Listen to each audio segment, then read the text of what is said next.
All right, guys, it is a wild Wednesday, and we're going to come back and talk about birds that migrate. Well, Atticus doesn't migrate, but he's so cool we had to have him anyway. So stick around, because Wild Wednesday will be on when we come right back. Welcome back to Good Day Columbia. It is a Wild Wednesday here at Riverbanks Zoo and Garden as we talk about birds today. That's what we're going to learn about. We're going to learn about birds that migrate. Kate from Riverbanks Zoo and Garden, although Atticus here doesn't necessarily migrate, he's so cool we had to have him on the show. That's right. We like having Atticus around.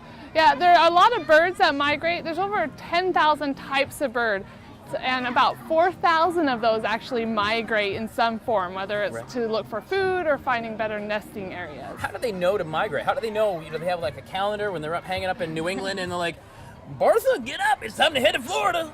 I mean, how do they know where to go? A lot of it depends on the photo period, so the day length. So fall and spring tends to be the big part of the big migrations. Okay. And they also base it on food availability and where their chicks are. So once their chicks are grown and learn to fly and find food on their own, that's usually a good indicator that they're ready to get going.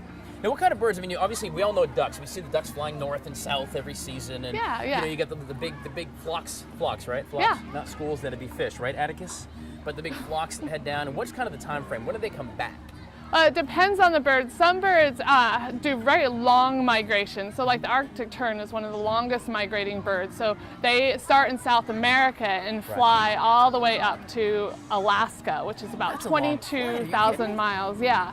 No, they don't do that with flight, do they? I mean, how long can like a bird? I guess it depends on the bird. Well, there's some birds. There's small warblers that weigh about an ounce that are very, very little, and we'll actually see them here in South Carolina, and they will fly over the Atlantic Ocean for 80 hours without stopping. That's 1,800 miles they'll fly before they reach land where they can stop and rest. Good golly. And they prepare by eating a lot of food, so they have a lot of fat stores that helps them prepare for those long flights. That's awesome. Migration, kids. It's kind of what the folks do. What my grandmother did in New England. Came down to Florida. Let's talk about Atticus just real briefly, because we will come up. Hi, buddy. I love him. He is the coolest bird in the world. Yes, this is Atticus, and he is native to South Carolina. Okay. You can see great horned owls here in South Carolina year-round, and and they are hooting owl, as you demonstrate. So you can also hear them at night hooting, and that's a classic hooting call. All right. There you go. Are they really asking a question, or is that just kind of a call? That's just part of their call. Why is he staring at me right now? I think it's because you're hooting. All right. Well, who are you to be watching our show? Well, we thank you for watching our show. We're excited about that part. That's what he wants to know. Guys, it is a Wild Wednesday here on Good Day Columbia. We're talking birds this morning. I'll give you a sneak peek, Janet Parker. Yeah, we're talking penguins in a few minutes, and there's some new ones you're going to meet as well. That's coming up in just a little while. As for me and Atticus and Kate, we'll be right here hanging out here at Riverbanks Zoo and Garden. Who? We will, Atticus. Birds.